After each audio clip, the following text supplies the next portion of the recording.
really starts with that first form just to get your foundation solid. So when I train the Silim Tao, a lot of students find it very boring. Just stand there and just use the hands movement. How can I help the students so that it won't be so bored for them in training Silim Tao? And most people give up on the first day or first week. Yeah, that's a really common challenge because Sunim Tao is so slow and meditative. One way to help students stay engaged is to give them little goals or things to focus on within the form, like paying attention to their breathing or focusing on feeling every little movement in their joints. Another trick is to break it up a bit, maybe intersperse the form practice with some very simple applications so they see how it translates into real techniques.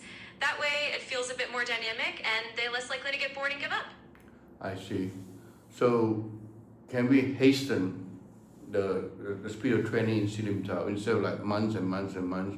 Can we do that in weeks or days?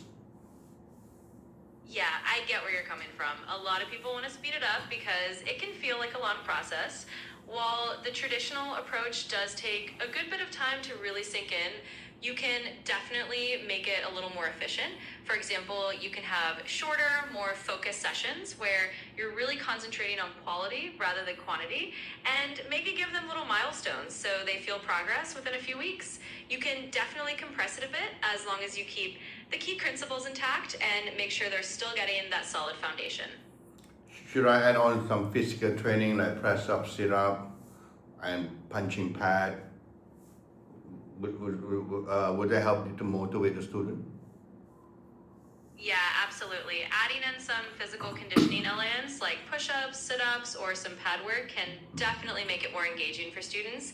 It breaks up the monotony of just doing the form and gives them a little bit of a physical challenge. Plus, it helps them feel like they're building strength and power alongside the technical skills. So yeah, mixing those things in can definitely keep them motivated and make the training a lot more fun. So what you're saying that I break it down to Silim Tao, for example, they do not need to stand there for hours, just practice the form, which is very boring for most people. Is to break it down bit by bit and then add in some sort of physical training like sit up, press up, back work, a little bit of possible little bit of defense technique, how to block using Silim Tao techniques.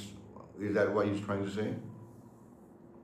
Yep, you've got it exactly. Basically, instead of having them just stand there doing the form for a really long stretch, you break it into manageable pieces, and then you sprinkle in some of those physical exercises like push-ups or sit-ups, or even a bit of pad work or a little bit of defensive technique so they can see how the form applies.